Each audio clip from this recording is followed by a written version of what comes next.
Et on va parler de concrétisation, d'incarnation des utopies. C'est tout un programme. À vous, Stéphanie Barret de LinkedIn et Olivier Lagan de Sprinklr.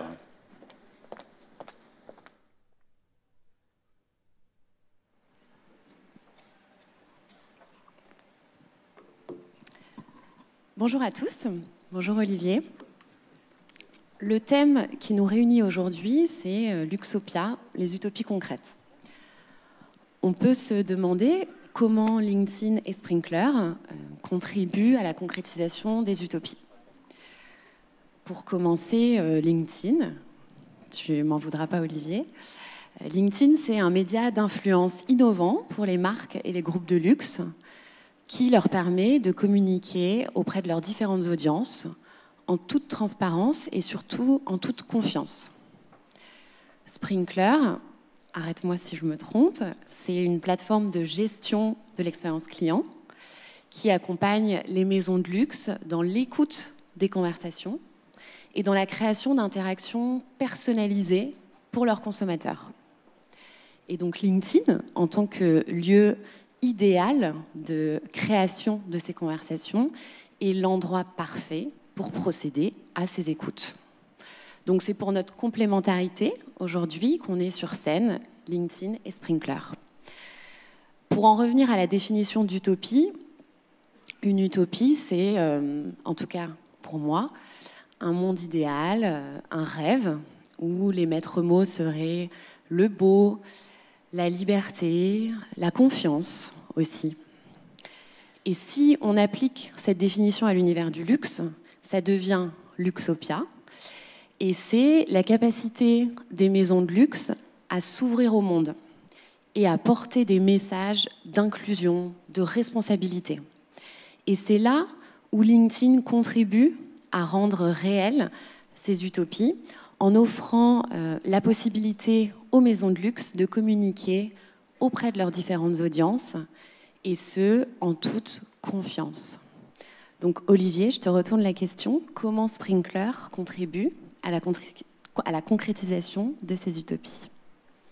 Merci Stéphanie. En fait, comme tu le disais, Sprinklr accompagne de nombreuses maisons de luxe dans la transformation de leur expérience client.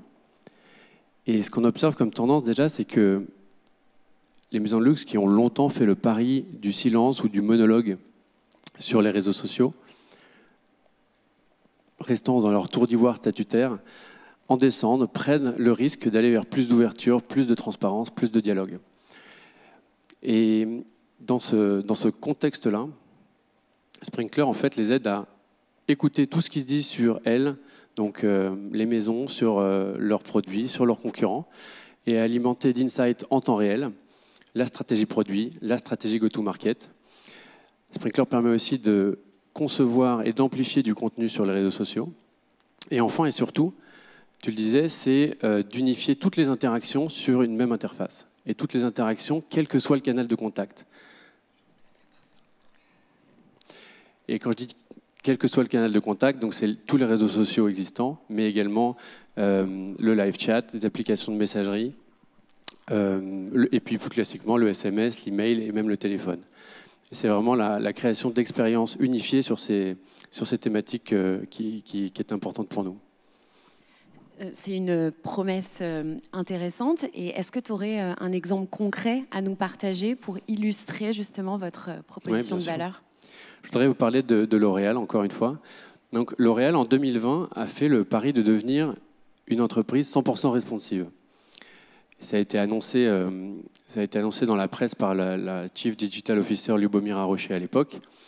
Qu'est-ce que ça veut dire? Ça veut dire qu'une entreprise responsive, quel que soit le canal de contact qu'utilisent les consommateurs, on va y répondre. Répondre à 100% des messages engageables. Alors, engageables étant ceux qui vraiment méritent une réponse, ceux qui appellent une réponse. Et Lubomira Rocher a eu très tôt cette conviction que les conversations sont le nouveau marketing, que L'Oréal devait devenir un groupe conversationnel. Et ça, c'est la vision derrière tout ça, c'est que répondre plus rapidement, pas en quelques heures ou en quelques jours, mais plutôt en quelques minutes ou en quelques secondes, répondre avec pertinence et répondre sur le bon canal, c'est un fort levier de croissance pour les entreprises parce qu'un client à qui on propose une expérience augmentée, il va acheter plus, il va acheter plus souvent, et surtout il va parler de l'expérience qu'il a vécue autour de lui.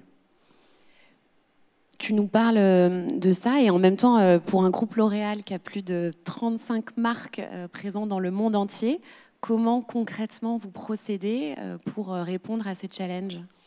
En effet, c'est un défi qui est impossible à tenir sans l'intelligence artificielle, à moins, bien sûr, de recruter des centaines ou des milliers de collaborateurs en plus, ce qui n'est pas trop dans l'air du temps en ce moment.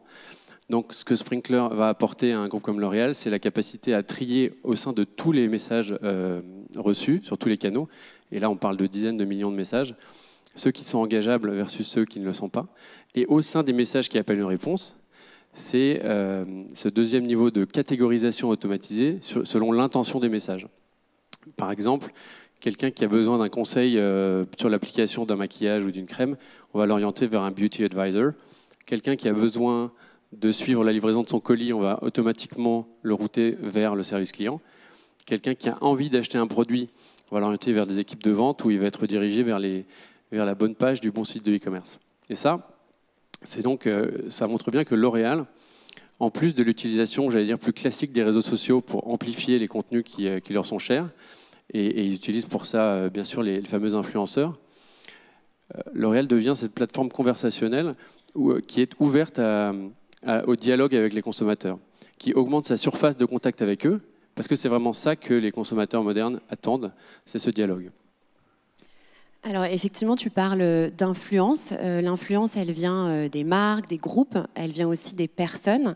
Et pour un groupe comme L'Oréal, qui de plus légitime que son CEO, Nicolas Hieronimus, pour exercer cette influence auprès du grand public.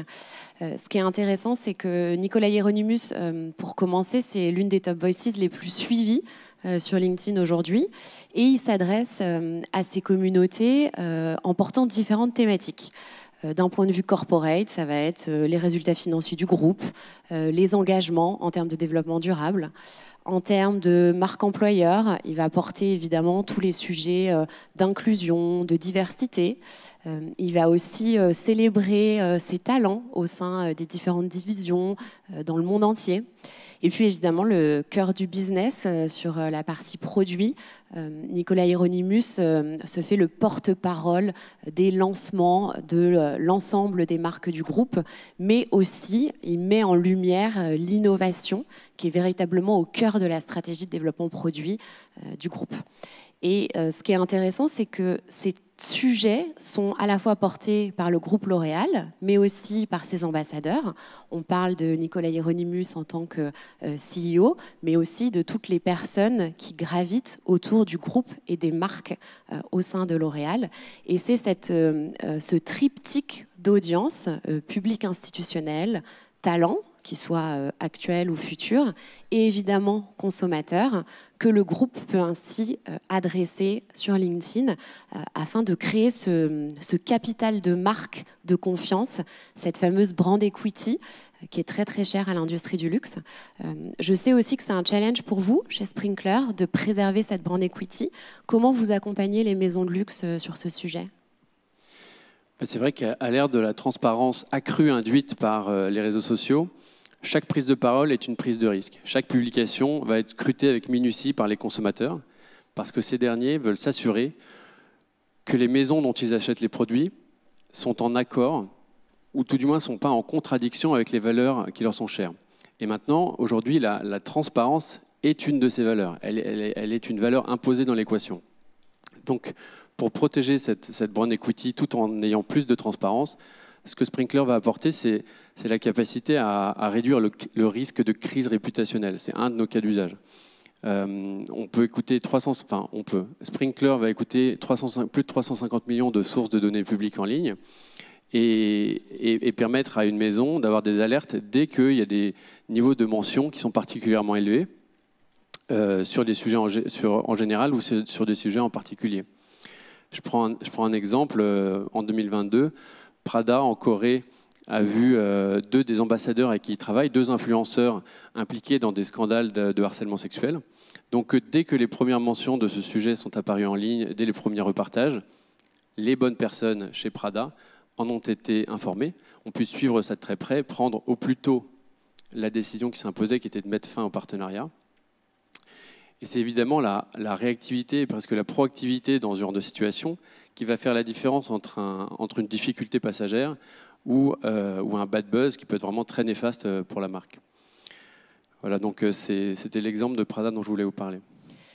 Merci Olivier. Et tu parles de ce changement dans l'industrie depuis quelques années où on est passé effectivement historiquement d'un culte du secret à un besoin d'ouverture vers l'extérieur.